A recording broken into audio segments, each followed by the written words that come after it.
বলুন তো ফেরেশতারা কিসের তৈরি? মানুষ কিসের তৈরি? দাম বেশি কার ফেরেশতাদের না মানুষের? তো আল্লাহর কাছে বোঝা গেল নূরের চেয়ে মাটির দাম বেশি। এই জন্য মাটি আদম আল্লাহ তাআলা মাটি থেকে বানায়া ফেরেশতাদেরকে দিয়া সিজদা করাইলেন, করায়া বুঝাইয়া দিলেন আদমের সম্মান ফেরেশতার চেয়েও বেশি। আপনি আবেগ দেখায়া রাসূলকে নূর বানায়া দাম কমাইছেন না বাড়াইছেন? তো কামটা করলেন কি? নবীর কথার সাথে উম্মতের কথা মিলবে, চিন্তার সাথে চিন্তা মিলবে, কাজের সাথে কাজ মিলবে। যদি আপনি রাসূলের সাথে নিজের জিন্দেগি মিলাতে না পারেন, তাহলে বন্ধু কিয়ামতের দিন রাসূল আপনাকে উম্মত হিসাবে চিনবেন না। আমরা তো অনেকে আবেগে রাসূল যা করছে, সাহাবারা যা করছে, আমরা আরো একটু বেশি করার চেষ্টা করতেছি। আবেগে ঠেলায় আজানের আগেও দুরূদ শরীফ চালাইয়া দেয়, ঠিক না? হযরত বেলাল রাদিয়াল্লাহু তাআলা আনহু আযান দিয়েছেন, রাসূল উনাকে আযান দিতে বলেছেন। হযরত আবু মাহজুরা রাদিয়াল্লাহু তাআলা আনহু আযান দিয়েছেন, রাসূল আযান শিখাইছে, আযান দিতে বলেছেন। রাসূলের দুইজন মুয়াজ্জিন তারা আযান শুরু করছে আল্লাহু আকবার বলে।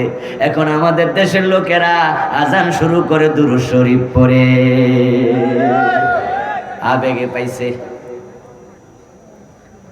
قال النبي صلى الله عليه وسلم من حدث في امرنا هذا ما ليس منه فهو رد।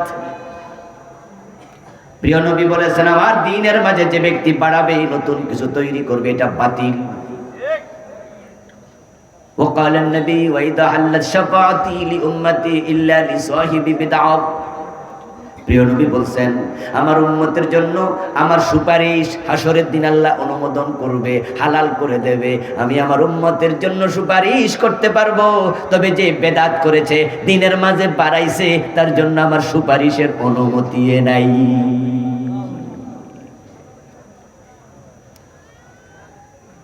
মা তরকারি রাঁধতেছে, এখন মায়ের সাথে 7-8 বছর বয়স্ক মেয়েটা হেউ গাইয়া মাঝে মাঝে পানিয়া গায়ে দেয়, ঠিক না?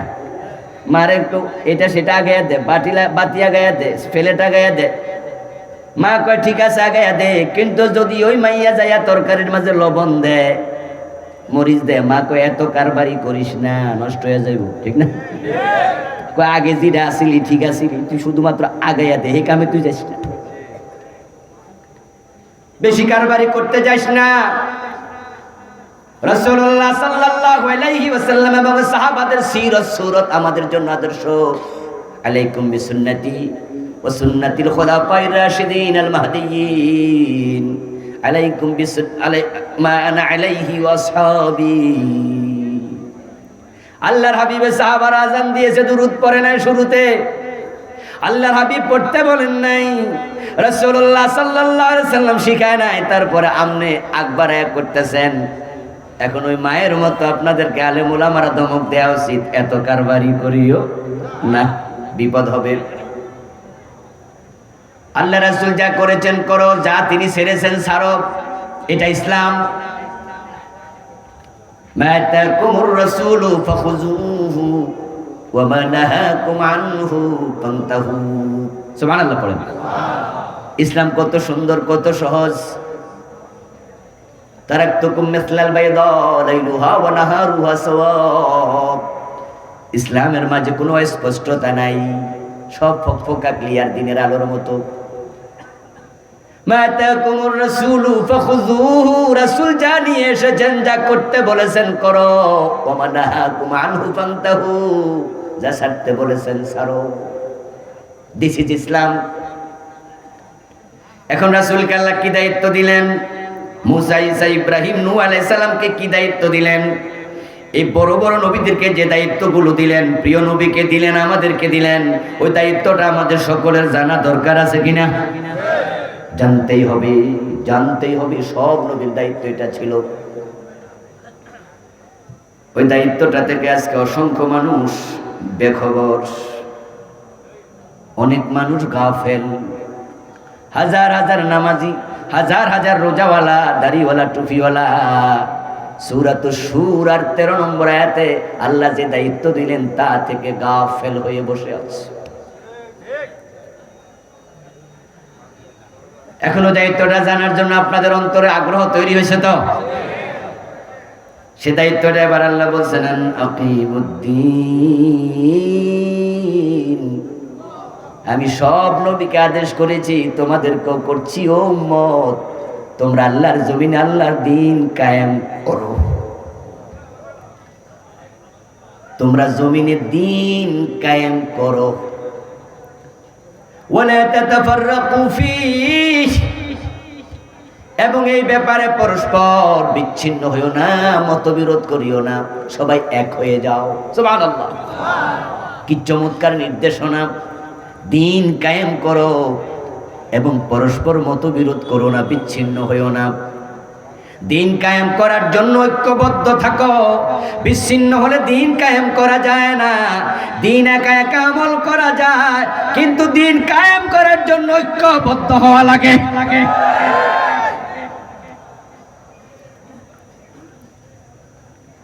ও প্রিয় ভাই, শরীয়তের কিছু কিছু মাসালা আছে যেখানে আলাদা হওয়ার সুযোগ আছে, ইখতিলাফের সুযোগ আছে, কিন্তু দ্বীন কায়েমের ব্যাপারে ইখতিলাফ করার সুযোগ নাই।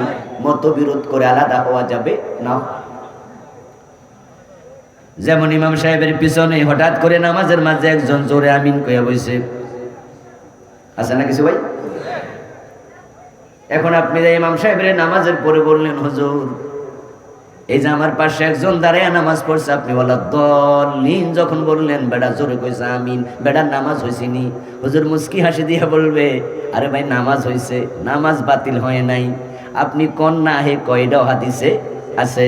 কথা হইলে আপনি যে কন্যা, আমি যে কই না ওইটাও হাদিসে।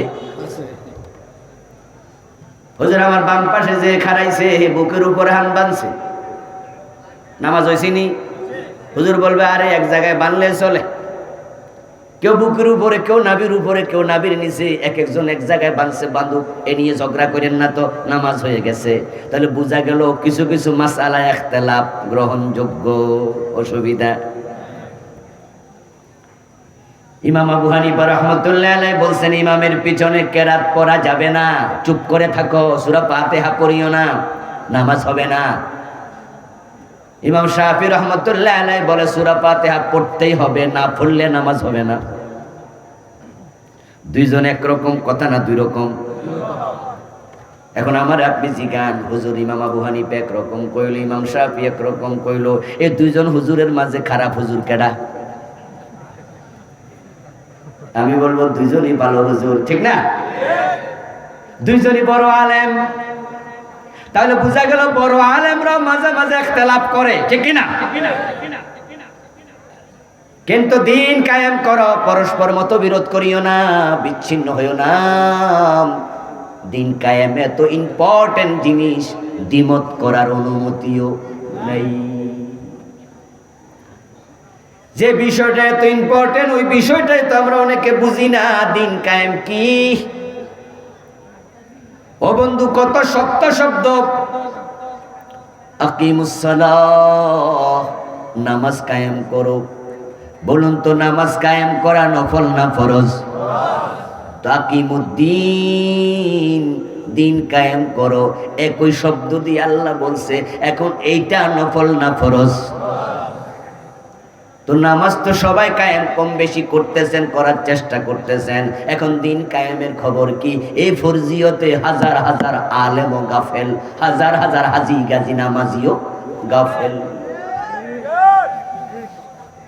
আরে ভাই, দ্বীন কায়েম করা তো দূরের কথা, এই যে আল্লাহ সূরা শূরাতে বললো দ্বীন কায়েম করো, এই নির্দেশটা কেমনে মানা লাগে এটা কোনোদিন কোনো হুজুরে জিজ্ঞাসা করে নাই এমন মুসলমানও আছে না নাই? আল্লাহর এত ইম্পর্টেন্ট একটা অর্ডার, কেমনে আমল করা লাগে কাউকে জিজ্ঞাসা করেন নাই। এই যে সূরাতুশ শূরা থেকে আমি 13 নম্বর আয়াত তেলাওয়াত করে শোনালাম। আপনাদের মসজিদের ইমাম 30 বছর 20 বছর ধরে ইমামতি করে, আপনি যে পীরের কাছে মুরিদ হয়েছেন 20 বছর আগে মুরিদ হয়েছেন, আপনি যে দলে আছেন ইসলামী আন্দোলন করছেন 20 বছর 10 বছর করতেছেন, আপনার পছন্দের কত আলেম বাংলাদেশে আছে, তাদের মুখ থেকে দিন কায়েম করো এই আয়াতের ওয়াজ জীবনে একদিনও শুনেন নাই এমন আলেম ওলামা ও বক্তা আছে না নাই? যে খতিব জীবনও দিন কায়েমের ওয়াজ করে নাই। অথচ আল্লাহ বলে নূহ থেকে শুরু করে মুহাম্মদ নবী পর্যন্ত আমি সবাইকে এই অর্ডারটা দিয়েছি, তোমাদেরকেও দিচ্ছি, দিনটা কায়েম করো, পরস্পর বিচ্ছিন্ন হইও না। আল্লাহর সামনে যেদিন আপনি হাজির হবেন, সেদিন যদি আল্লাহ আপনারে প্রশ্ন করে আমি সূরা সূরাতে দিন কায়েম করতে বলেছিলাম, এ বিষয়ে তুমি কি কি কাম করছো আমার একটু জানাও দেখি, কি জবাব দিবেন? অনেকে তো কোয়া লাগবে আল্লাহ এটা কি জিনিস আমি তো জানতামই না।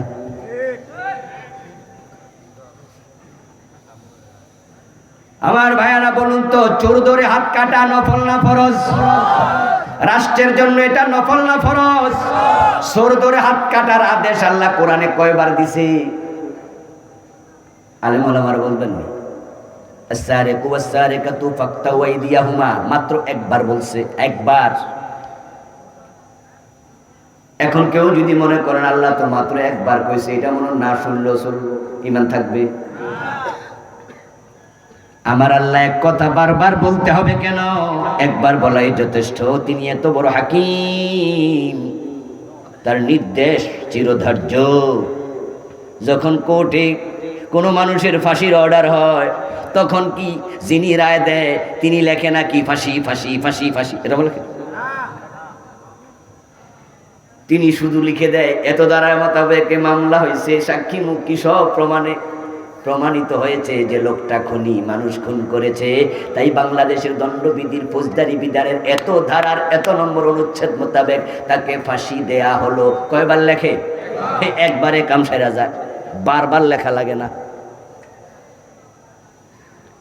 আমার আল্লাহ তাআলা বলছেন দিন কায়েম করো, এটা ফরজ। এবার বলুন তো দিন আল্লাহর কাছে কয়টা? মাশাআল্লাহ, দিন কয়টা? ওই দিনের নাম কি? ইন্নাদ-দীনা ইনদাল্লাহিল ইসলাম।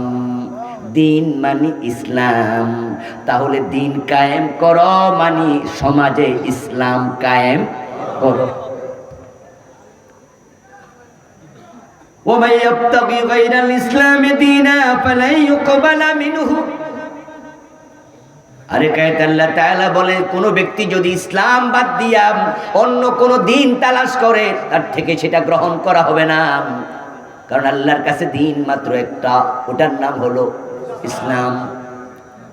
এবার একটি সম্পূরক প্রশ্ন করব, একটু বুঝে শুনে উত্তর দিয়েন কিন্তু। প্রশ্নটা হলো ইসলাম একমাত্র ধর্ম না ইসলাম সর্বশ্রেষ্ঠ ধর্ম? আবার বলেন, এই কোনা সর্বশ্রেষ্ঠ কইছে, এদিকে কি? ইয়েস, ইসলাম সর্বশ্রেষ্ঠ ধর্ম, এই কথাটা একবারে ভুল। কারণ সর্ব মানে সবার মাঝে শ্রেষ্ঠ, ঠিক না? এখানে আরো আছে, আরো থাকবে, তার মাঝে সেরা। কথা বোঝেন নাই? এটা একটা, এটা একটা, এটা একটা, এটা একটা, এটা একটা, সবার মাঝে সেরাটার নাম সর্বশ্রেষ্ঠ।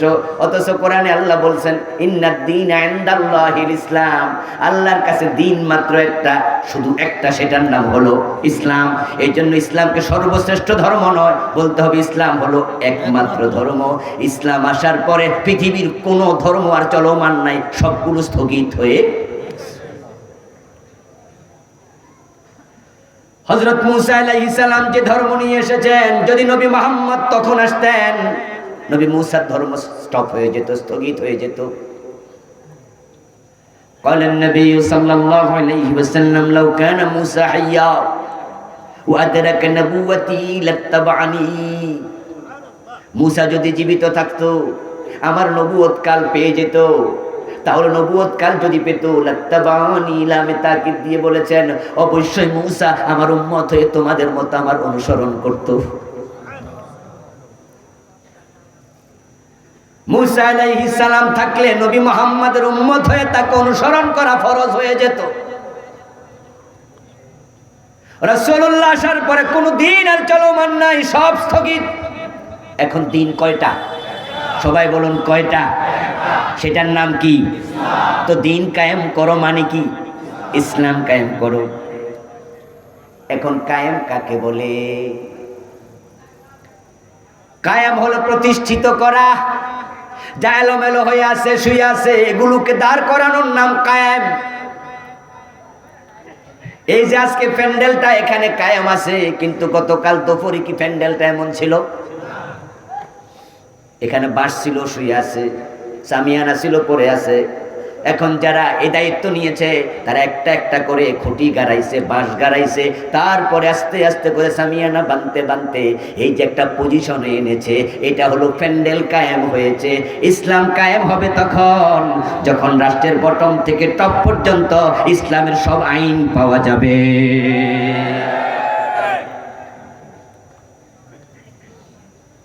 উদখুলু ফিস-সিলমি কাফা, ওই ইমানদারেরা ইসলামে পরিপূর্ণ ঢোকো। ইসলাম কায়েম না হলে পরিপূর্ণ কেমনে ঢুকবেন? আপনি পর্দা করেন, আপনার বউ পর্দা করে, আপনার মেয়ে পর্দা করে, কিন্তু রাস্তায় যখন বের হন তখন আপনার চোখের পর্দা সহজ না কঠিন? কারণ হাজারো বেপর্দা মেয়ে রাস্তায় হাঁটছে, চলছে। মাওলানা যুক্তিবাজি হুজুর বলছিলেন, বেপর্দার অবস্থা এত খারাপ, সামনে তাকায় দেখি চুল খুলে এক মেয়ে হাঁটছে, তার দিকে তাকালে কবিরা গুনাহ হয়ে যাবে। তাই ডান দিকে তাকালাম একটু চোখটা বাঁকা করে, তাকায় দেখি ডানে আরেকজন হাঁটছে কোমর ঢুলিয়ে। এবার একটু বামে চোখ ফিরে দেখি আরেকজন নিচের দিকে তাকায় হাঁটলে গাড়ি দেবে চাপা। তাই একটু উপরের দিকে তাকায় দেখি 3 তলার ছাদে আরেকজন। যখন সমাজে বেপর্দা বেহায়াপনা বেড়ে যাবে তখন আলেম গাজী হাফিজা আছে, চোখের পর্দা পারফেক্টলি কেউ করতে পারবে না। সিনেমার পোস্টার গুলো এমন জায়গায় লাগায় কানামি আরো চোখ যায়, ঠিক না? চা দোকানে বসে একটু নীরবে চা খাবেন, আরামে চা খাবেন, পরিবেশ নাই এমন চা দোকান আছে সকাল থেকে সন্ধ্যা পর্যন্ত, রাতের 12টা পর্যন্ত। এই যে জি বাংলা স্টার জলসা লাগাইছে, অনবরত চলছে, 1 মিনিটের জন্য বন্ধ করে না। সেখানে একটু চা খাওয়ার পরিবেশটাও। দিন কায়েম না হলে দিন মেনে চলা কঠিন। এই জন্য আল্লাহ বলছে দিন কায়েম করো সবাই মিলে, ইসলামে ঢুকতে হবে। আপনি কোন এক হুজুরের ওয়াজ শুনবেন, ভাবছেন ইউটিউবে বসে বসে একটু ওয়াজ শুনি, দেখবেন ওয়াজের মাঝখানে এসে এক বেড়ি লাফ মারতেছে, ঠিক না? ওয়াজের মাঝে করতে যাইয়া ঢুকছে। আজি হুজুরকে খুঁজতে গেছেন, হুজুরের সাথে দেখবেন যে ইন্ডিয়ার নেত্রী আইসা গেছে, অভিনেত্রী। একটু নিচে বেডিরে দেখা যাইতেছে, উপরে হুজুরের ওয়াজ, নিচে দিয়ে আরেকজন এই সাত লাগতেছে। আল-ইনসানু হারিসুন ফীমা মুনিয়া, আরবি প্রবাদ আছে, নিষিদ্ধ বস্তুর প্রতি মানুষের আকর্ষণ বেশি। যুবকেরা তখন ভাবে একটু নিচে ওর টিপ দিয়া দেখি আছে কি, চাইছিল কি আর ফাইল কি। এই জন্য আজকে মোবাইল সেটের কারণে হাজার হাজার যুবক জাহান্নামে চলে যাচ্ছে, চরিত্র শেষ। কতটা নিচে নেমেছে যুবকেরা কল্পনা করতে অনেকে পারবেন না। এটা এক জ্বলন্ত জাহান্নামের নাম যদি কন্ট্রোল করা না হয়। যে দৃশ্যগুলো আমরা বিয়ের আগে কল্পনা করি নাই, দেখি নাই, এখন ক্লাস 5-6 বয়সে মোবাইল হাতে, তখন ওই দৃশ্যগুলো মাঝে মাঝে এসে যায়। আপনার সন্তানকে কার কাছে রেখে যাবেন? এই জন্য দিন মানতে হলে রাষ্ট্রে দিন কায়েম করো। রাষ্ট্র চাইলে আকাশ সংস্কৃতি বন্ধ করতে রাষ্ট্রের একদিনও লাগবে না।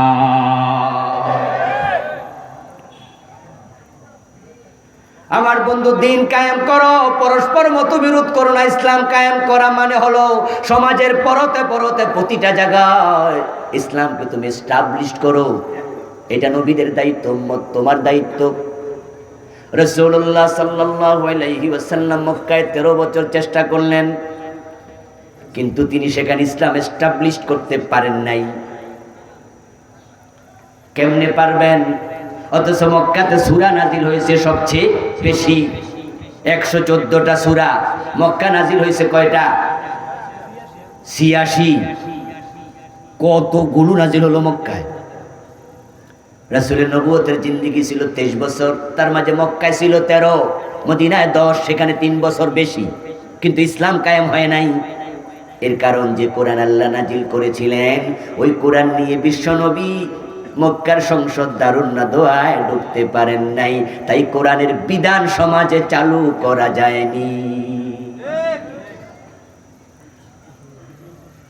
রাসূলুল্লাহ সাল্লাল্লাহু আলাইহি ওয়াসাল্লাম হিজরত করে আল্লাহর অর্ডারে তিনি যাচ্ছেন মক্কা থেকে মদিনায়।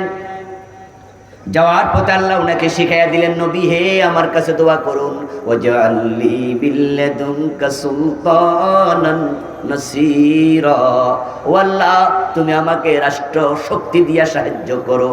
কারণ যদি দ্বীনের বিধান কায়েম করতে হয়, চোর ধরে হাত কাটার জন্য সংসদে কোরআনের আইন পাশ করা দরকার আছে না নাই? আপনার ঘরে চোর ঢুকলে কি হাত কাটতে পারবেন? কাইটা দেখেন, কালকে জেল হবে।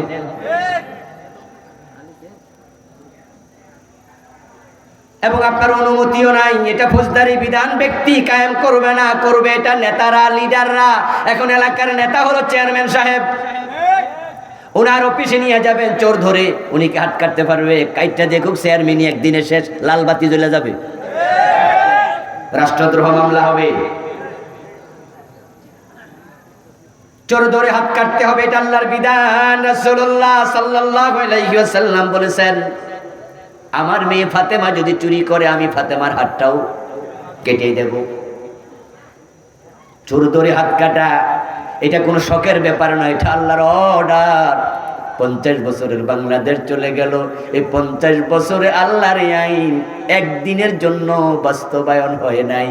ও মুসলমান, তোমরা নাকি 92% কালেমাওয়ালা।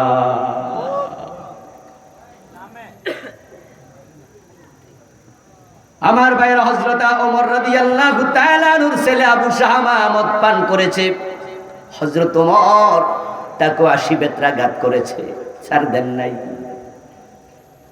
রাসূলুল্লাহ সাল্লাল্লাহু আলাইহি ওয়াসাল্লাম অর্ডার করেছেন, মদ পান করলে বেত মারো। রাসূলের অর্ডার আপনাকে মান্য করতে হবে, বাইরে চলার অধিকার আপনার নাই। রাসূলের সাথে কর্ম মিলবে, চিন্তা মিলবে, কথা মিলবে। এখন রাসূল কয় চোর ধরে, রাসূল কয় মদ পান করলে বেত্রাঘাত করো।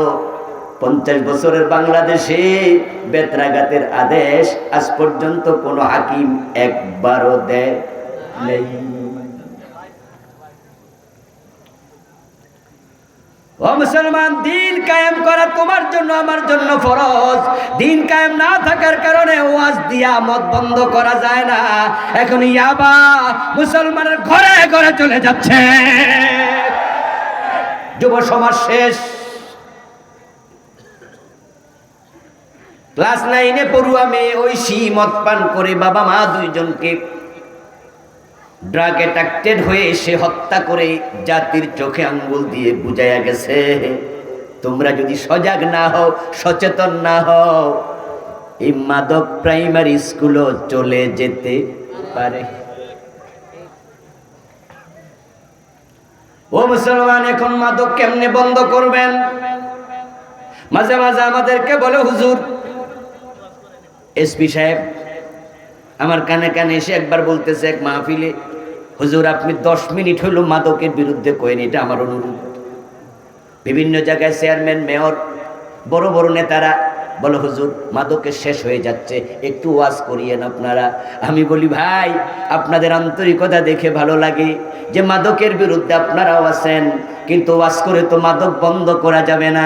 কারণ কার কাছে ওয়াজ করব? যারা মদ খায় তারা তো মাহফিলে আসে না, ঠিক না? এই যে মাহফিলে আপনারা আইছেন, এখানে মদখোর কয়জন আছে? রাতের 10:30, 11:30, 12টা আমরা যখন ওয়াজ করি, এতক্ষণ পর্যন্ত মাদক সেবীরা মাহফিলে বসে থাকবে, এত সৌভাগ্য তাদের না। বরং কোনো মদখোর, গাঁজাখোর, ইয়াবাখোর যদি মাহফিলে আসে, মাগরিবের পরে আইছে, ও দোকানে বইয়া বইয়া শুনছে, ওয়াজও শুনছে, মোমবাতিও টানছে, ঠিক না? বিড়িও খাইছে, আবার কান খারায় হুজুর কি কইছে ওয়াজ শুনছে 10-20 মিনিট পরে আবার সে বাড়ি চলে গেছে। 2 ঘন্টা 3 ঘন্টা 4 ঘন্টা ধৈর্য ধরে ওয়াজ শুনবে, এত ধৈর্য তাদের নাই।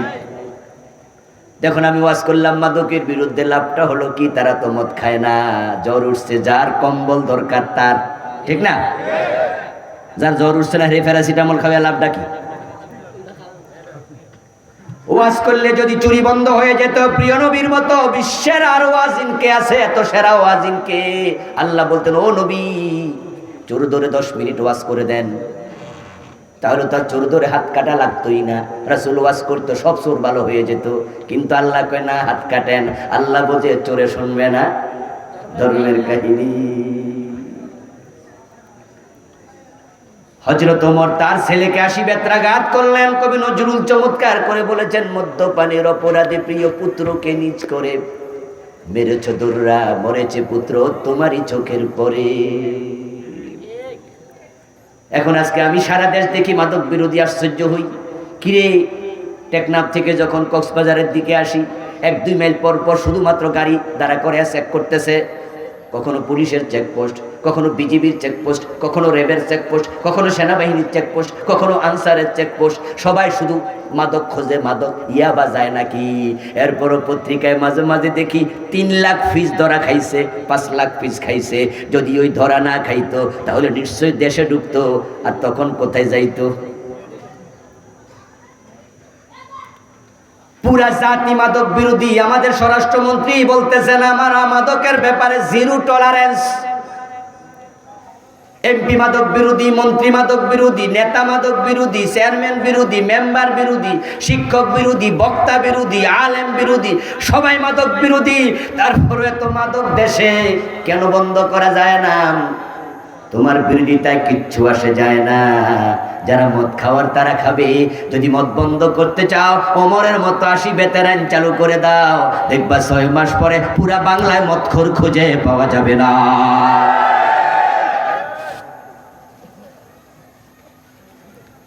দিন কায়েম করতে হলে আপনাকে কোরআনকে জায়গা মতো নিতে হবে। রাসূলুল্লাহ সাল্লাল্লাহু আলাইহি সাল্লাম দারুন নাদওয়াতে মক্কার সংসদে কোরআন নিয়ে ঢুকতে পারেন নাই, তাই মক্কাতে দিন কায়েমের পরিবেশ তৈরি হয় নাই। আল্লাহর শিখানো দোয়া, ওয়াজআলনি মিন লাদুনকা সুলতানান নাসীরা। সুলতান মানে রাষ্ট্র ক্ষমতা, সালতানাত, সুলতান। এখন ওমানের প্রেসিডেন্টকে তাদের দেশের মানুষ কি বলে? বাহরাইনের প্রেসিডেন্টকে কি কয়? তো বাহরাইনের সুলতান বাংলাদেশে কয়দিন আগে আসছে। ওয়াজআলনি, তুমি আমাকে দেও, মিল্লাদুনকা, তোমার পক্ষ থেকে, সুলতানা, রাষ্ট্র ক্ষমতা, নাসীরা, যেটা তোমার বিধান কায়েম আমাকে সাহায্য করবে। রাসূলের দোয়ার সাথে সাথে কবুল। অথচ এই দোয়া তিনি যখন করেছেন তখন তিনি রাস্তায় ছিলেন। আর আপনারা সবাই জানেন, হিজরতের সময় রাতের গভীরে কোনো রকমে জান লইয়া বাড়ি থেকে বের হয়েছে, গুহার মাঝে 3 দিন লুকাইয়া থাকছে, যাওয়ার বাহন নাই। কত রকমের সহযোগিতা নিয়ে গিয়েছে, একটা উঠে চড়ে চড়ে, প্রতিমধ্যে মানুষ থেকে হাওলাত করে খেয়ে, আপনার খুঁজে খুঁজে খেয়েছে, ছাগলের দুধ দহন করে খেয়েছে। আর উনি বলতেছে, আমারে রাষ্ট্র ক্ষমতা দেও। অথচ থাকার জন্য ঘর নাই, খাওয়ার জন্য খাবার নাই, পরিধান করার জন্য এক্সট্রা কাপড় নাই। মদিনায় পৌঁছতে দেরি, লোকেরা রাষ্ট্রপ্রধান বানাতে আর দেরি করে নেই। আল্লাহর হাবিব সাল্লাল্লাহু আলাইহি ওয়াসাল্লাম রাষ্ট্র ক্ষমতা আল্লাহর কাছে কেন চেয়েছেন? নেতা হওয়ার খায়েশ নাকি দিন কায়েমের জন্য? আল্লাহর হাবিব তো এমনি বিশ্ব নেতা, ঠিক না? শুধু পাবলিকের নেতা না, তিনি নবীদের নেতা, ইমামুল আম্বিয়া, ইমামুল মুরসালিন। আরে সাইয়্যিদুন নাস ইয়াউমাল কিয়ামা ওয়ালা ফখর। রাসূল বলে, আমি সব মানুষের মাঝে সেরা নেতা। কিয়ামতের দিন আল্লাহ তাআলা সম্মানের আসনে বসানোর জন্য একজন মানুষকে সিলেক্ট করবেন এবং মাকামে মাহমুদ নামে একটা সম্মানের চেয়ার বানাবেন। ওই চেয়ারে তাকে বসাইয়া সম্মানিত করবেন। আশা করি আমি সেদিন সেই চেয়ারে বসবো। উনি তেমনি সবার নেতা, আবার আল্লাহর কাছে ক্ষমতা চায় কেন? আমার বন্ধু, এমন হয় মাঝে মাঝে যেটা ক্ষমতা দিয়ে সম্ভব সেটা কোরআন তেলাওয়াত করে সম্ভব না। বাংলাদেশে কোরআন তেলাওয়াত আছে, সিনেমা হলও আছে, কোরআন তেলাওয়াত আছে, সুদী ব্যাংকও আছে, কোরআন তেলাওয়াত আছে, যাত্রা প্যান্ডেলও আছে, কোরআন তেলাওয়াত আছে, অফিসে অফিসে ঘোষও আছে। এই কোরআনটাকে তেলাওয়াতের জায়গায় সীমাবদ্ধ না রেখে আইনের ঘরে পাঠাইয়া দাও, আইন কায়েম করা শুরু করো, তখন সিনেমা হল সুদী ব্যাংক বন্ধ হয়ে যাবে। একবার হা বললে আমাদের নেতারা একদিনে সুদ বন্ধ করা সম্ভব।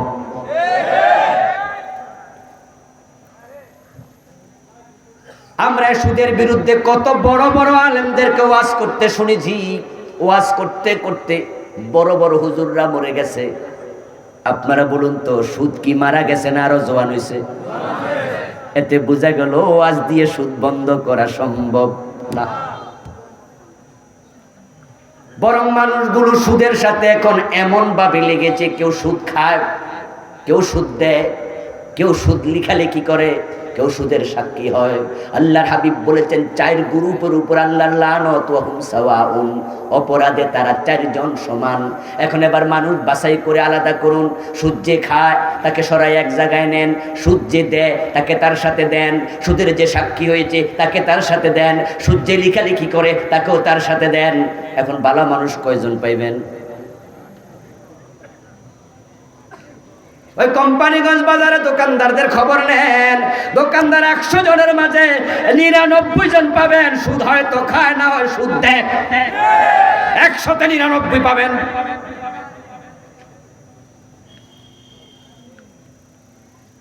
বড় বড় দোকান যতগুলো দেখেন, প্রায় খোঁজ করে দেখেন, সবাই ব্যাংক থেকে ঋণ আইনা দোকান করছে। এই যে টুপি বানাইছে, টুপি কোম্পানির খবর নেন, কয় কোটি টাকা ঋণ নিছে ব্যাংক থেকে। এই জামা কোম্পানির খবর নেন, সুতা কোম্পানির খবর নেন, মাইক কোম্পানির খবর নেন, এই পানির বোতল কোম্পানির খবর নেন, এই মোবাইল কোম্পানির খবর নেন, ঘড়ি কোম্পানির খবর নেন। ব্যবসায়ীদের মাঝে 100-র মাঝে 99 জন ব্যাংকের সাথে ঋণযুক্ত। আর ঋণে সুদ আছে না নাই? কেউ খাচ্ছে, কেউ দিচ্ছে, কেউ সাক্ষী হচ্ছে, কেউ লেখালেখি করছে।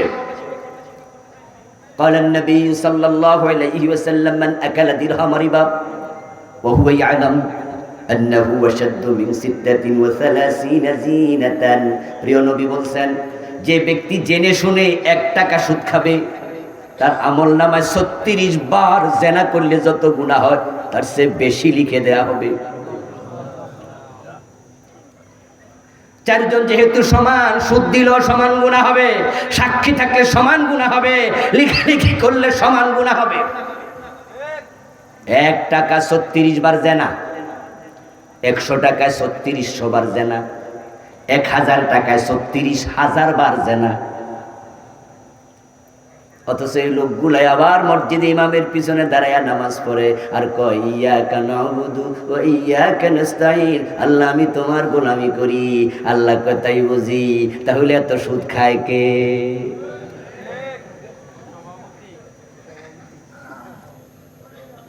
ও মুসলমান, সুদ খাওয়া মানে হলো এত জঘন্য অপরাধ। 73টা বড় বড় গুনাহ হয়, সবচেয়ে ছোটটা হলো নিজের মাকে বিয়ে করা, এর মানে মায়ের ইজ্জতে হাত দেয়া। এখন সমাজ থেকে সুদ কেমনে বন্ধ করবেন? প্রতি বছর বাংলাদেশে 2টা 3টা 4টা নতুন নতুন সুদী ব্যাংক অনুমোদন পায়। এই সুদ ওয়াজ করে বন্ধ করা যাবে না। সুদ বন্ধ করতে হলে দিন কায়েম দরকার আছে না নাই? দিন কায়েম দরকার আছে না নাই? এদিকে তাকান, এদিকে তাকান। দিন আপনাকে কায়েম করতে হবে, দিন কায়েমের চেষ্টা করতে হবে। আমার বন্ধু, ওয়াজ করে মদ বন্ধ করা যাবে না। মদ বন্ধ করতে হলে দিন কায়েম দরকার আছে না নাই? এটা আপনাকে করতে হবে, চেষ্টা শুরু করুন। আমার প্রিয় ভাইয়েরা, এখন আমাদের দেশে যে সিনেমা হলগুলো ছিল, ওই সিনেমা হলগুলো নাকি এখন বন্ধ হতে চলছে। পত্রিকা পড়ে অনেকে মোটামুটি খুশি, কই যাক, বাংলাদেশে সিনেমা হলগুলো বন্ধ হয়ে যাচ্ছে। আমি বলি, মিয়া, সিনেমা হল কেন বন্ধ হয়? পাবলিক সিনেমা সেবা ছেড়ে দিছে, এজন্য বন্ধ হয়েছে। তুমি ভুল করেছো। আজ থেকে 20 বছর আগে আমরা যখন ছোট ছিলাম তখন বাংলাদেশে টেলিভিশন চ্যানেল ছিল শুধু বিটিভি। 30 বছর আগে, ঠিক কি না? এই বিটিভিতে সারা মাসে একটা সিনেমা থাকতো না। সিনেমা খারাপ জিনিস, তাই বিটিভি সিনেমা দিতই না। হঠাৎ করে একবার দেখি কইছে এখন থেকে মাসে একটা সিনেমা বিটিভিতে দেবে। তো আলেম ওলামারা মসজিদে জুমার দিন বিরোধিতা করছে, মুসলমানের দেশে টেলিভিশনে সিনেমা, এটা কেমনে হলো? আরাম আরাম। এ ফতুয়ার ফাঁক দিয়ে হঠাৎ করে সিদ্ধান্ত হয়েছে সপ্তাহে একটা দেবে। কথা বোঝেন নাই? এরপরে এবার এসে গেল ইটিভি, বেসরকারি টেলিভিশন, উনারা এসে এবার দিন একটা দেয়। আর এখন স্টার জলসা, জি বাংলা ঢুকেছে ঘরে ঘরে। এই মোবাইলের মাঝে জি বাংলা দেখা যায়, স্টার জলসা দেখা যায়, 24 ঘন্টা সিনেমা চলছে। এখন হলে আর যাইব কোন দুঃখে?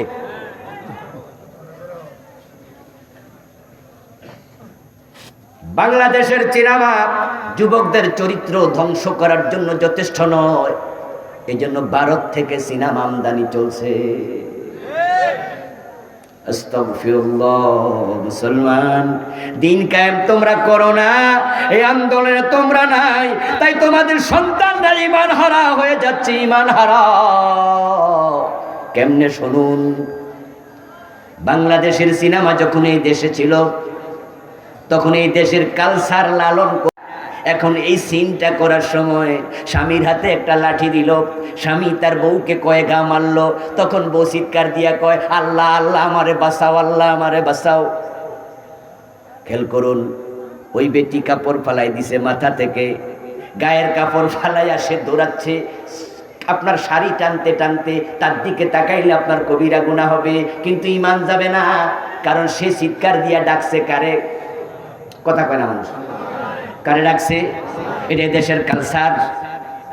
কিন্তু যখন ভারতের সিনেমা ঢুকাইয়া দেবে তখন ওই হিন্দু মহিলা যখন এরকম মাইর খাবে, আল্লাহ বলবে না ভগবান বলবে। ফ্যাস কিন্তু এখানে লাগাইয়া দিছে।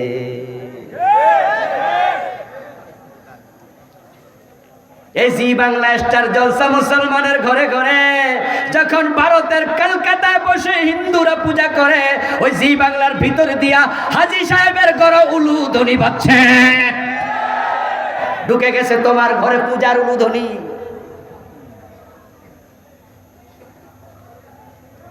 আমার বন্ধু কয়েকদিন আগে ঢাকা শহরে দেখলাম পিলারে পিলারে সিনেমার পোস্টার। ওই সিনেমার গায়ে দেখি বড় অক্ষরে লেখা পোস্টারের দুর্গা। সিনেমার নাম কি? দুর্গা।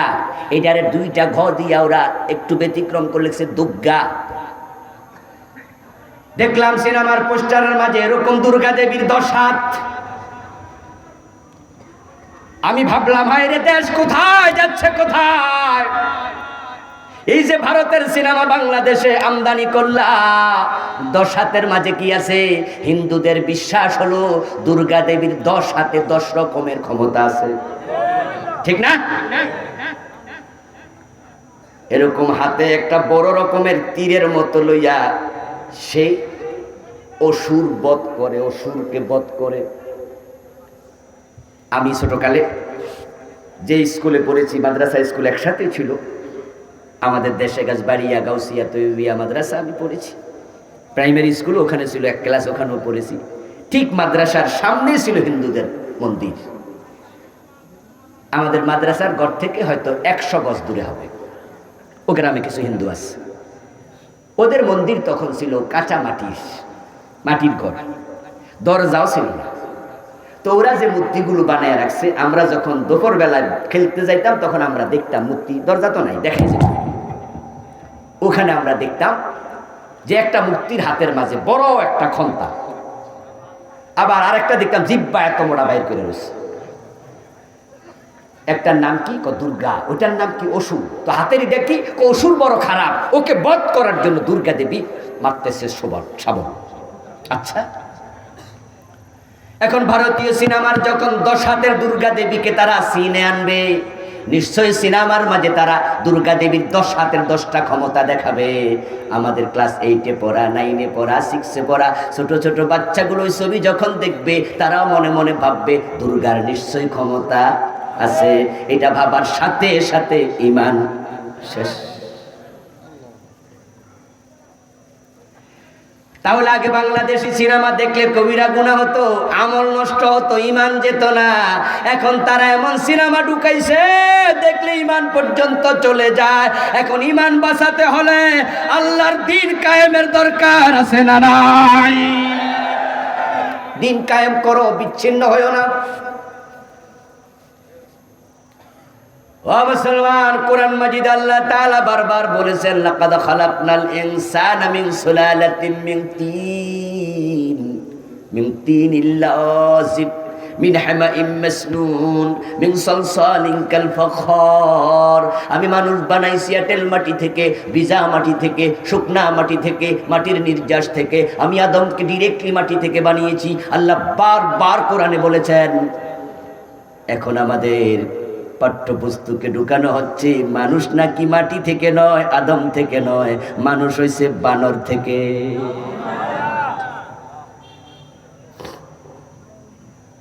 ওই ডারউইনের বিবর্তনবাদ আজকে আমাদের বাচ্চাদের হাতে ঢুকাইয়া দিচ্ছে, পেস লাগাইয়া দিচ্ছে। এই বিবর্তনবাদ আগে ইউনিভার্সিটি লেভেলে পড়া ছিল, পড়তো, বাচ্চারা শিখতো। কিন্তু ইউনিভার্সিটিতে যখন বাচ্চারা পড়ে তখন তারা অনার্স ফার্স্ট ইয়ার সেকেন্ড ইয়ারে মোটামুটি বুঝায়, তারা জানে এগুলো ফাও কথা। আচ্ছা, বানর থেকে মানুষ হয়, এটা কোন বিবেকে তুমি বিশ্বাস করো? বানর লাফাইতে লাফাইতে গাছের সাথে ধাক্কা খাইয়া লেজ পইরা গেছে, তারপর হঠাৎ করে খাড়াইয়া গেছে, মানুষ হয়ে গেছে।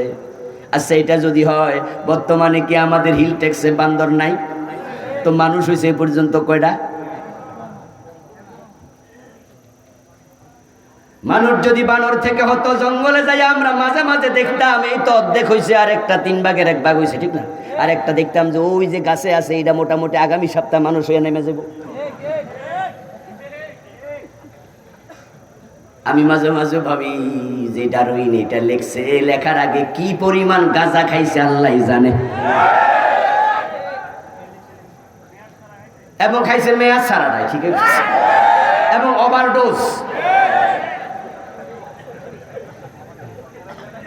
আমাদের অনার্স লেভেলের ফুলাফান এটা যখন পড়েছে তখন তারা হেসেছে, টিচার যখন পড়াইছে টিচারও হয়তো হেসেছে, বইতে আছে তাই পড়াইছি, বিশ্বাস করে নাই। কিন্তু ক্লাস 6-7 ঢুকাইলে ওই কোমলমতি বাচ্চারা বিশ্বাস করতে পারে মানুষ বানর ছিল। এটা বিশ্বাস করলে কোরআনের অনেক এত শিকার হবে, সাথে সাথে ঈমান চলে যাবে।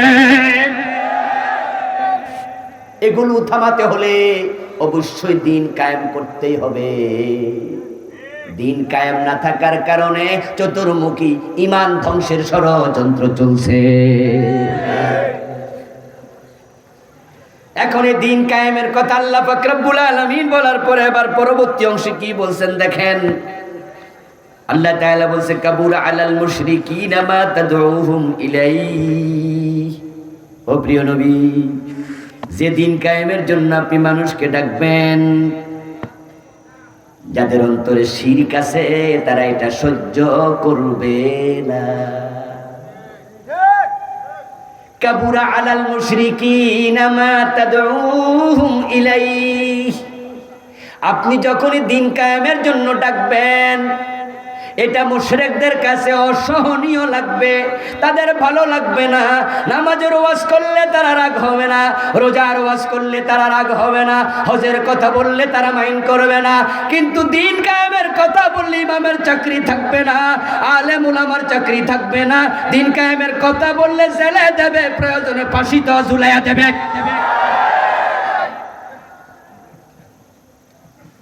যাদের অন্তরে শিরক আছে তারা দ্বীন কায়েম সহ্যই করবে না।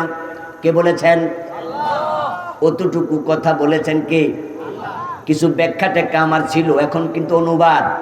কাবুরা আলাল মুশরিকিনা মা তাদউহুম ইলাইহি। আপনি যে দ্বীন কায়েমের দিকে ডাকবেন, যাদের অন্তরে শিরক আছে তারা এটা সহ্য করবে না, বলেছেন কথাটা কে? আল্লাহ। এবার আজকের মাহফিল যারা শুনছেন তাদেরকে বলছি, দ্বীন কায়েমের কথা শুনে আপনার ভালো লাগছে না কষ্ট লেগেছে? নিজেরে জিজ্ঞাসা করুন। যদি কষ্ট লাগে, আল্লাহর কসম আপনার অন্তরেও শিরক আছে।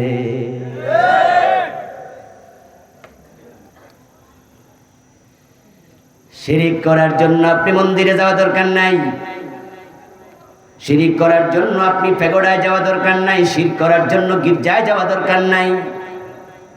আমার বন্ধু, শিরক তখনই হয়ে যাবে যখন আপনি আল্লাহর খাস গুণ, খাস সিফত, খাস বিষয়কে অন্যকে শামিল করে তার সাথে মিলাবেন। যেটা আল্লাহর জন্য খাস, এটাতে অন্যকে শামিল করার নামই হলো শিরক। এই যে আমি কিছুক্ষণ আগে বলেছি রাসূলুল্লাহ সাল্লাল্লাহু আলাইহি ওয়াসাল্লাম গায়েব জানে, এমন কথাও কিছু লোক বলে। এই কথাটা শিরক। কেন শিরক? কারণ গায়েবের মালিক একমাত্র কে? তো আল্লাহর যেটা একক গুণ, এটাতে অন্যকে শামিল করলে কি হয়? এজন্য মন্দিরে যাওয়া লাগছে নাকি? আমার বন্ধু, পীরের পায়ে সেজদা দেয় যে ব্যক্তি, সে ব্যক্তি কি হয়? মুশরিক। কারণ ইবাদতের মালিক কে? সেজদা হবে শুধু কার? ও বেটা, পীরের বাড়িতে গেছে, তার বাড়িতে যায় সেজদা দিছে, ঈমান শেষ। সে ব্যক্তি গির্জায় যাওয়া লাগে নাই।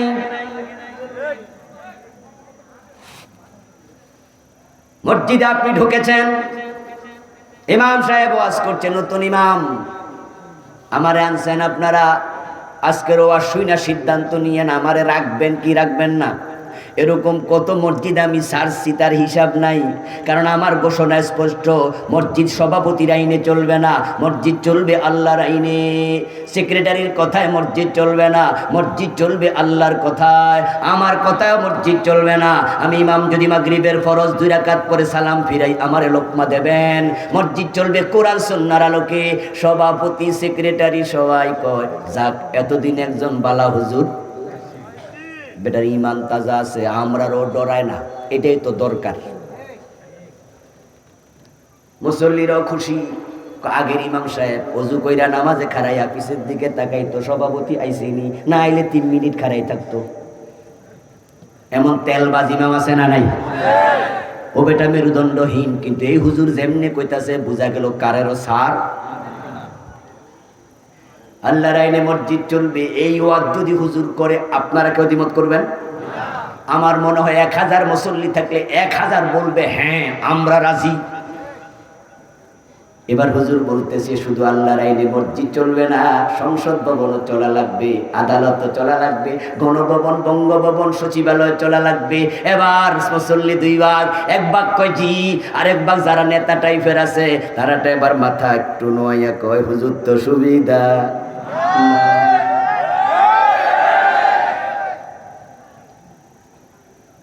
তুমি মসজিদে গিয়ে আল্লাহর আইনে সব চালাইবা, আদালতে যাই আল্লাহর আইন বাদ দিয়া ব্রিটিশ আইনে চালাইবা, অথচ আইনের মালিক শুধু কে? 2 জনের আইন তুমি মানবা কেমনে? এটাও তো শিরিক হয়ে যাবে। এই যে সামাজিক চরম বেদি আজকে চারিদিকে ছড়াইয়া পড়ছে, এই বেদি থেকে আপনি যার দিকে যদি বাঁচাতে চান, দিন কায়েম করুন।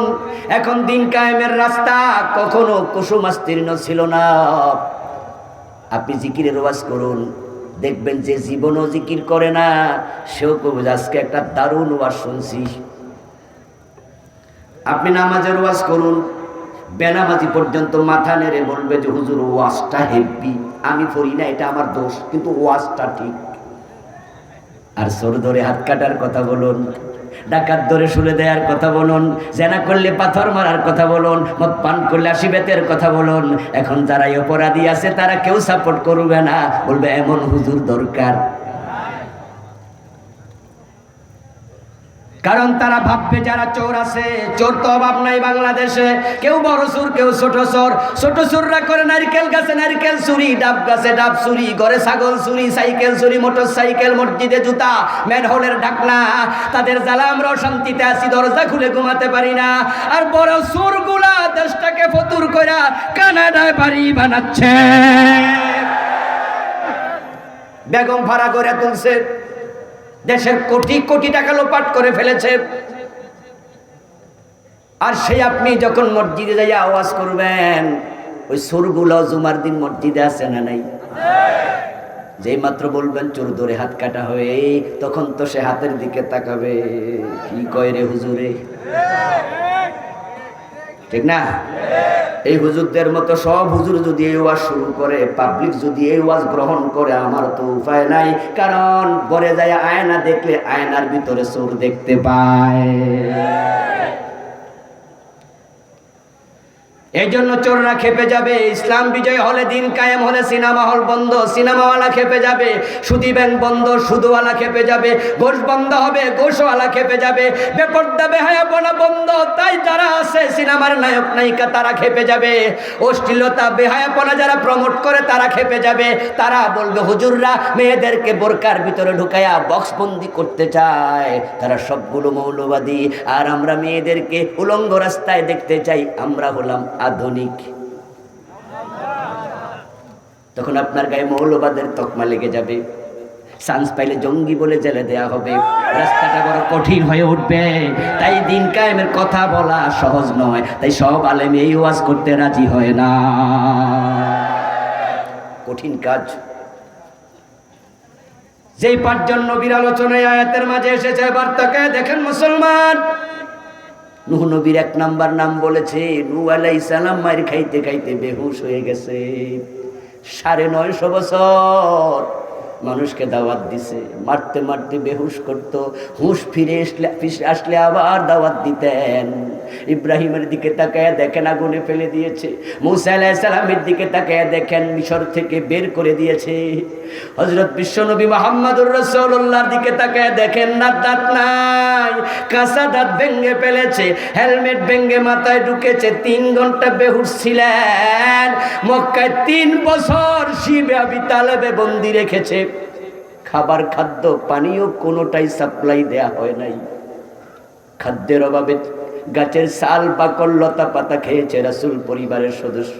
তাদের পায়খানা ছাগলের পায়খানার মতো হয়ে গেছে। তায়েফে গিয়েছে, পাথর মেরেছে, এমন মারা মারছে গায়ে একটা পশমের জায়গা বাকি ছিল না যেখানে রক্ত লাগে নাই। শুধুমাত্র যদি আল্লাহ একজন আছে, আল্লাহ ছাড়া কোনো মাবুদ নাই, এর মানে নামাজ রোজা করব, অতটুকু যদি ইসলাম হতো তাহলে তারাও মারত না। কাফেররাও বুঝেছে যে ব্যক্তি ইসলাম গ্রহণ করবে তার জীবনের সব জায়গায় ইসলাম কায়েম করবে, এটাই আল্লাহর নির্দেশ। আর এটা যখন মানবে তখন জালেমের জুলুম আর থাকবে না। তাই তারা নবীদেরকে অত্যাচার করেছে। এখন দিন কায়েমের কথা বললে অত্যাচার আপনার আমার গায়ে আসার সম্ভাবনা আছে না নাই? তাই বলে কি চুপ থাকবেন? চুপ থাকলে আল্লাহ যদি জিগা এ ব্যাপারে কি ভূমিকা রাখছো, কি কইবেন? এখন ঝামেলা হইছে, কইলে পুলিশে ধরে, না কইলে আল্লাহ ধরে। কথা বোঝেন নাই? কইতে যাবেন পুলিশ ধরবে, মামলা হবে। আবার কইবেন না তো আখিরাতে আল্লাহ ধরবে। কার ধরা কঠিন? আল্লাহ ধরা থেকে বাঁচতে হলে দুনিয়ার ধরাকে পরোয়া করা যাবে না।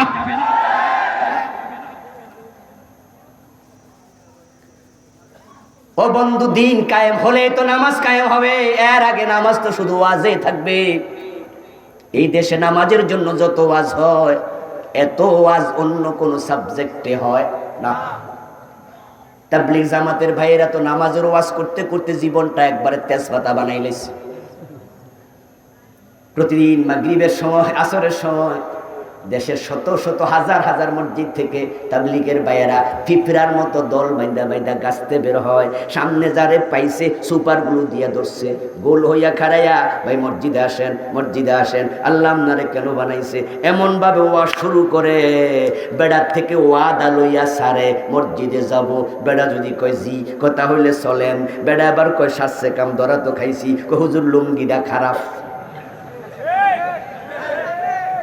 মনে মনে কয় এখন আবার সারা পাবো। এত ওয়াজ চলছে নামাজের। পীর সাহেব হুজুররা কয় নামাজ পড়ো, তাবলীগ জামাত কয় নামাজ পড়ো, বক্তারা কয় নামাজ পড়ো, 3.5 লাখ মসজিদের খতিব সাহেব কয় নামাজ পড়ো, বাবা মা কয় নামাজ পড়ো। কিন্তু ফজরে সালাম ফিরে দেখবেন মসজিদ খালি, নামাজি কই? কোন মসজিদে 1 কাতার, কোন মসজিদে 2 কাতার, কোন মসজিদে হাফ কাতার। এমন মসজিদও আছে ইমাম আর মুয়াজ্জিন ছাড়া আছে। আমি মানিকগঞ্জ এক মাহফিলে যাচ্ছিলাম, আসরের নামাজ পড়বো। ড্রাইভারে বললাম, এই মসজিদ দেখলে দাঁড়াই। 5-7 বছর আগে ড্রাইভার সাহেব এক মসজিদ দেখে দাঁড়াইছে। দাঁড়ানোর পরে আমি খুলে মসজিদে ঢুকলাম, ঢুকে দেখি মোটামুটি 1 ইঞ্চির কাছাকাছি হবে ধুলাবালি, পুরা মসজিদ, কবুতরের পায়খানা, এরপর ওই যে ছোট ছোট কি চড়ুই পাখির পায়খানা মসজিদে পড়ে আছে, ধুলাবালি। রাস্তার পাশে তো অভাব নাই, হাত দিলে মনে আঙ্গুল কিছুটা ডুইবা যাবে। ইন্না লিল্লাহি ওয়া ইন্না ইলাইহি রাজিউন। একটা মসজিদ, এরকম ধুলাবালি, তো পাশে দিয়ে এক ভদ্রলোক হেঁটে যাচ্ছে। আমি বের হয়ে বললাম, এই ভাই আপনার বাড়ি কই? এলাকায়? কয় হ্যাঁ হুজুর, ওই যে আমার বাড়ি। মসজিদের অবস্থা কেন?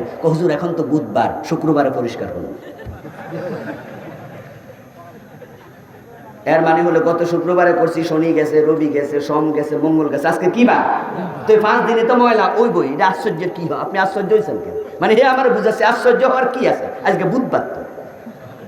যদি আপনি শুক্রবারে বিকালে এটা কইতেন তাহলে হয়তো কইতাম যে কামটা ঠিক হয় না।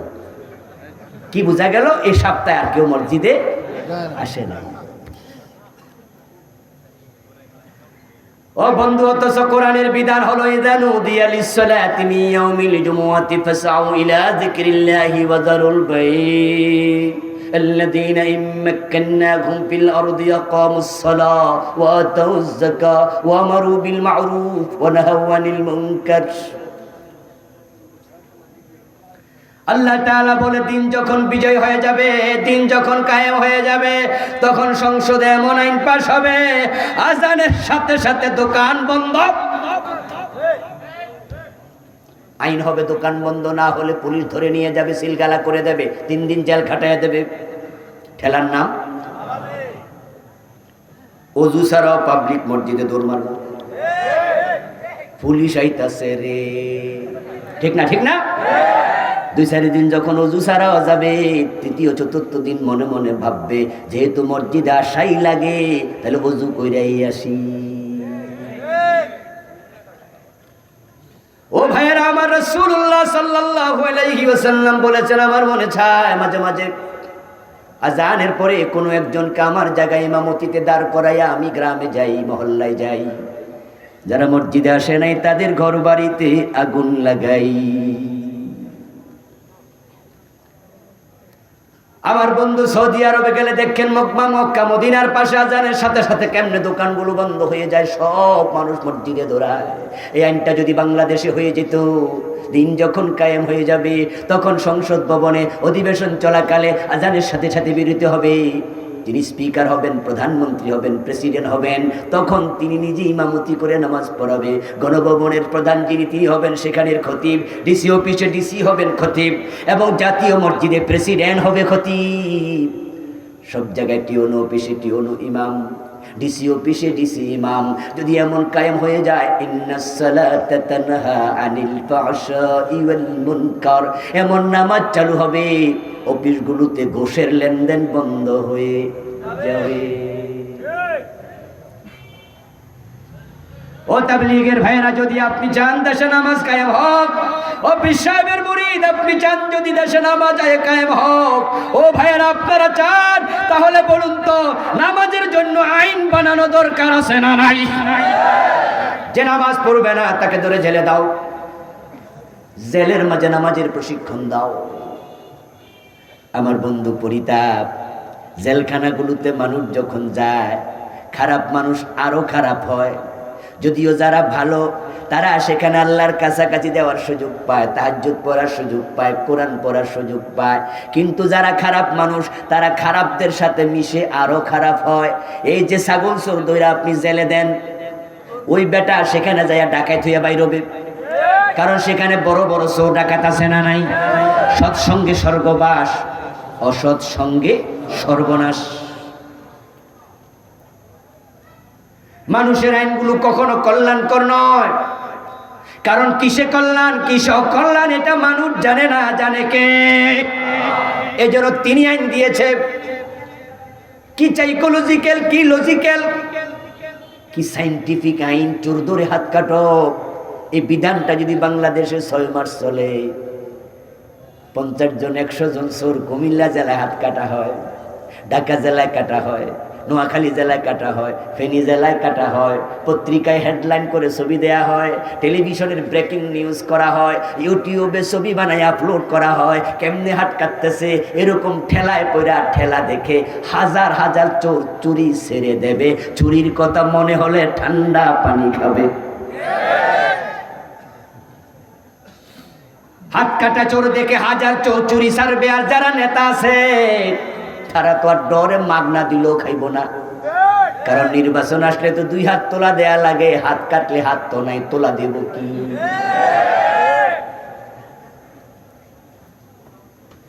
চুরি করেছে, হাত কেটেছে আপনাদের কুমিল্লায়। এখন বেটা লজ্জায় পড়ে চলে গেছে সিলেট, এখানে মানুষ তাকে দেখলে চোর বলে। এবার বলুন তো, সিলেট যদি যায় কাটা হাত দেখে ওরা কি ওনারে হাজী সাহেব কইব? এই তো চোরে কইব। তো যাইবটা কই? যাওয়ার জায়গা নাই। একজনের হাত কাটা দেখে 10 জন সাবধান হয়ে। কিন্তু আপনারা কি করলেন? আপনারা বেটা ছাগল চুরি করছে, গরু চুরি করছে, বেটারে জেলে দিছেন। এখন বেটা জেলে যাওয়ার পরে 14 বছরের মামলার আসামি, যাবজ্জীবন কারাদণ্ডের আসামি, ডোরা কাটা গেঞ্জি পরা। ও বেটার লোকে দেখা বড় বড় মোসওয়ালা, দেখা হইলে বেটা জিগায়, কিরে নতুন নাকি? কই জি বস, গতকালকে ঢুকছি। তো মামলা কি? এটা স্বাভাবিক প্রশ্ন। কোন মামলায় ঢুকলি? কই শরম, কইতাম না। এই বেটা কইতি না মানি? কহ। কই বস ছাগল চুরি করছে।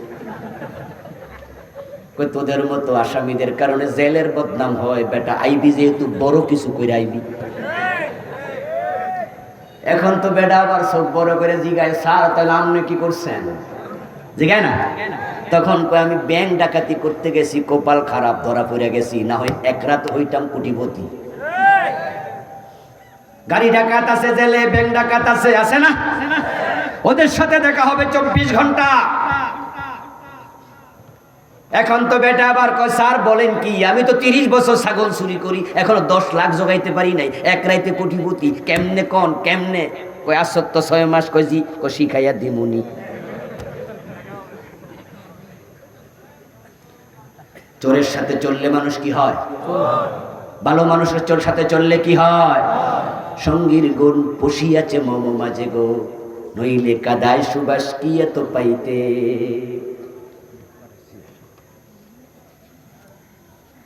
এবার 6 মাসের ভিতরে মোটামুটি ট্রেনিং নিচ্ছে। 3 মাস যাওয়ার পরে বুঝে, ঘুমাইলে দেখে কোটিপতি হয়ে যাচ্ছে। আর মনে মনে ভাবে, জেলে আরো কিছুদিন আগে আইলাম না কেন?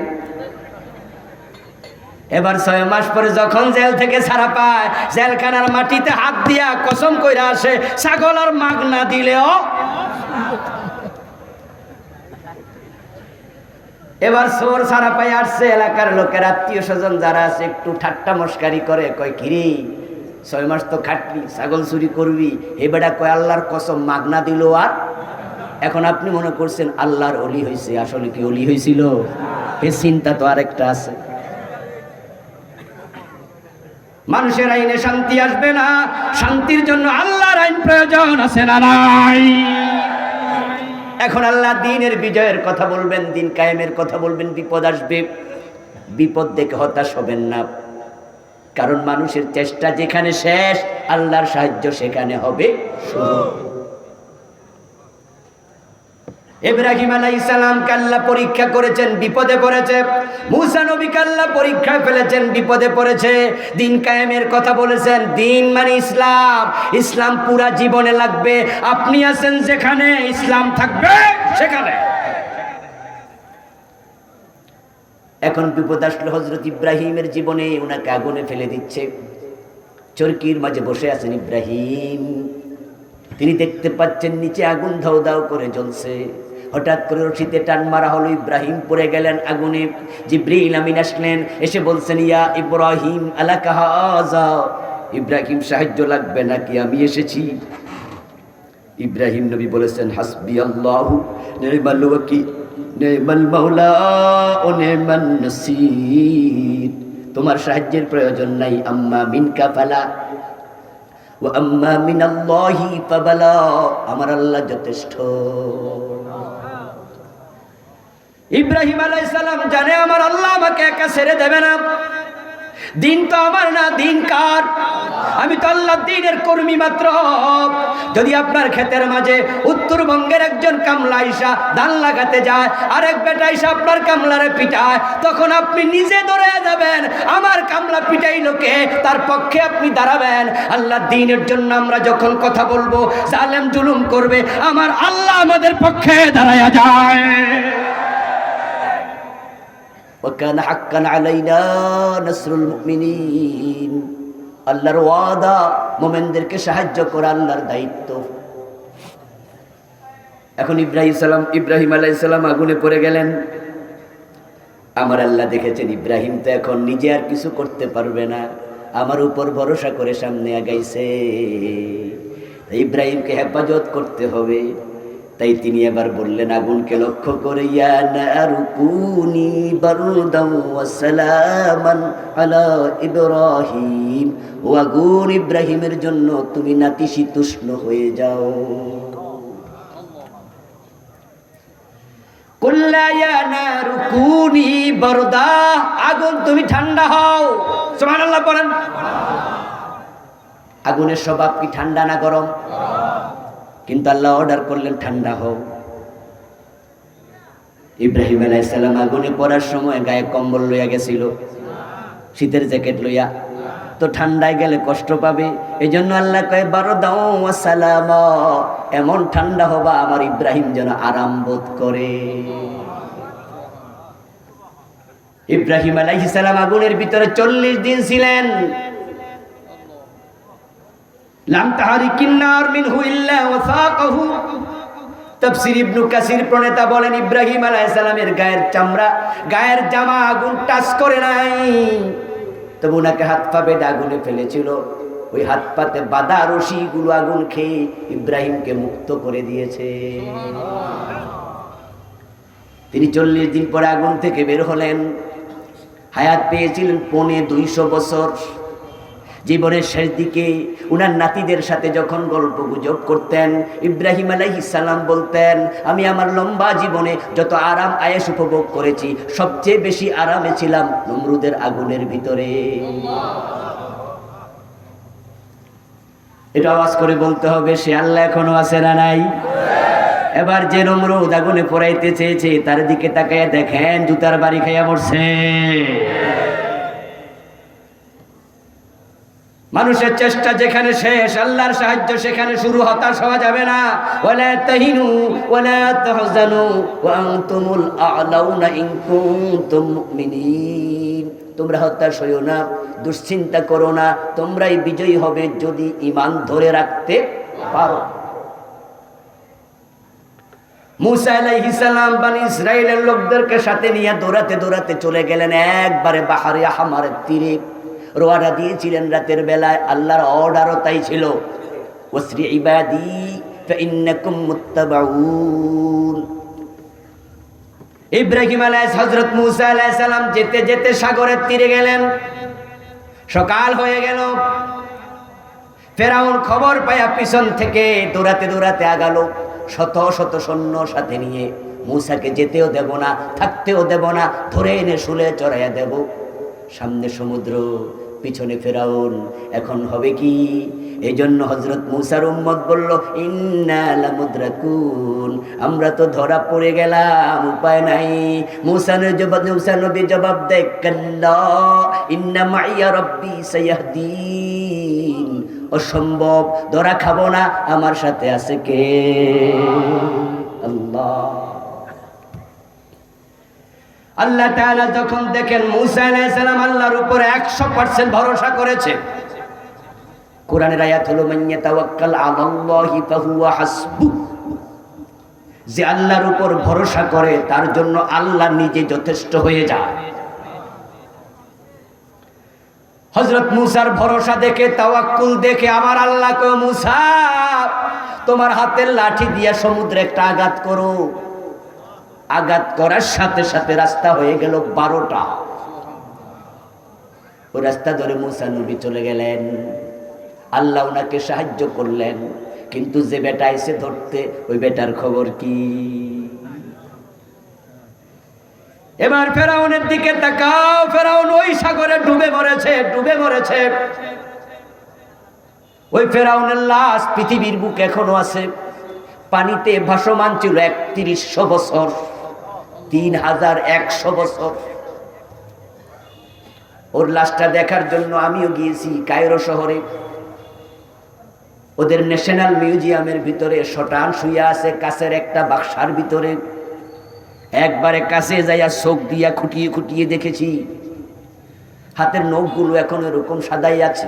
কানের পাশে দেখলাম কয়টা চুল সাদা, বাকিগুলো কালো।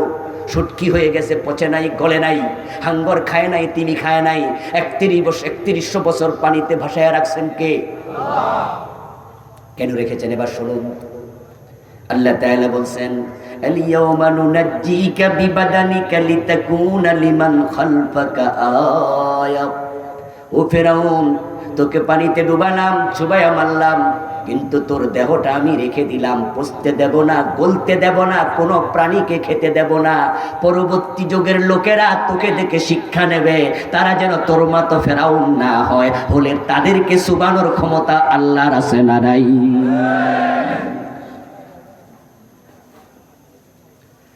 কেউ ক্ষমতা পেয়ে ফেরাউন হয়ে যায়েন না, মনে যা আসা তা করবেন না। আপনার জন্য, আমার জন্য এটা নিদর্শন, শিক্ষা।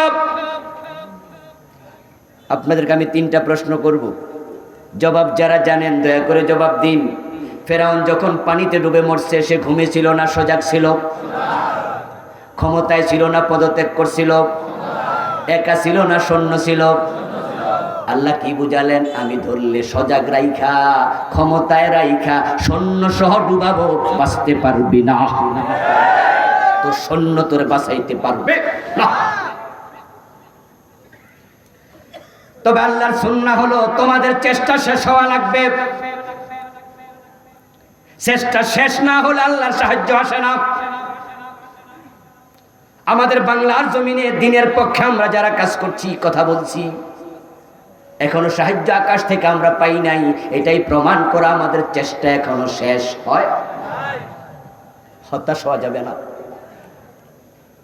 অন্দরমহলে জুলাইখা ইউসুফ নবীকে নিয়া একবারে দরজা লাগাইয়া দিয়া গায়ের কাপড় চোপড় খুলতে শুরু করেছে। ইউসুফ নবী নিজের চোখে দেখেছেন দরজা ভিতর থেকে লাগানো। ওয়াগাল্লাকাতিল আবওয়াবা ফাকালাত হাইতা লাক। আল্লাহ সূরা ইউসুফের মাঝে বলে, ওই জুলাইখা মহিলাটা ঘরের দরজা লাগাইয়া দিয়া ইউসুফ নবীরে কয় কাছে আসো। ঘরের দরজা যদি ভিতর দিয়ে লাগাতো, জুলাইখা জানে ইউসুফ পলাইয়া যাবে, তাই বন্ধু সে বাহির দিয়ে লাগাইছিল। আজকে পলানোর জায়গাও রাখে নাই। কিন্তু ইউসুফ নবী যখন দেখলো জুলাইখার মনোভাব ভালো না, দাঁড়াইয়া থাকলেন না, দৌড় মারলেন। মহিলা এবার অট্ট হাসি দিয়া কই, ইউসুফ পলানোর জায়গা নাই, দরজা তো বন্ধ, তুমি কি দেখো না? ইউসুফ আলাইহিস সালাম দৌড় থামালেন না, দৌড়াতে থাকলেন। তিনি জানতেন আস-সাইয়ু মিন্না ওয়াল ইতমামু মিনাল্লাহ, চেষ্টার মালিক আমরা, সফলতার মালিক কে? দৌড় থামানো যাবে না, চেষ্টা বন্ধ করা যাবে না। ইউসুফ আলাইহিস সালাম দৌড়াতে দৌড়াতে দরজা পর্যন্ত গেলেন। দরজা নিজে নিজে খুলে গেল। খুলে দিয়েছেন কে? জুলাইখা আবার দেখে বলল ইউসুফ তো চলে যাচ্ছে, পিছন দিয়া জামা টেনে ধরল। ইউসুফ নবী জামা ধরার পরে থেমে গেলেন না, চলতে থাকলেন। জামাটার অবস্থা কি হলো? জামার অবস্থা কি হলো? এই কথা আল্লাহর কোরআনে আছে না নাই? আচ্ছা, হযরত ইউসুফ তখন প্রেসিডেন্ট নাকি চাকর? ঘরের একজন গোলাম, কেনা গোলাম। একজন গোলামের গায়ের জামার দাম কত? কত থাকতে পারে তৎকালীন যুগে? হাজার হাজার টাকা, লাখ লাখ? মোটেও নয়। একজন গোলামের গায়ের জামার কয় টাকা হবে? 10 দিরহাম, 2 দিরহাম, 5 দিরহাম। উনার গায়ের জামা ছিঁড়ে গেছে। ওই ছিঁড়া জামার কথা আল্লাহর কোরআনে আল্লাহ কেন বলে? এই জামার দাম আর কত? আমার আল্লাহ জামার দামের দিকে তাকায়া কাহিনী শোনায় না, তিনি বুঝাতে চান, ও কোরআনওয়ালারা, দিন কায়েমের কর্মীরা, জুলাইখারা জামা টেনে ধরবে, ছিঁড়ে যাবে, থামা যাবে না।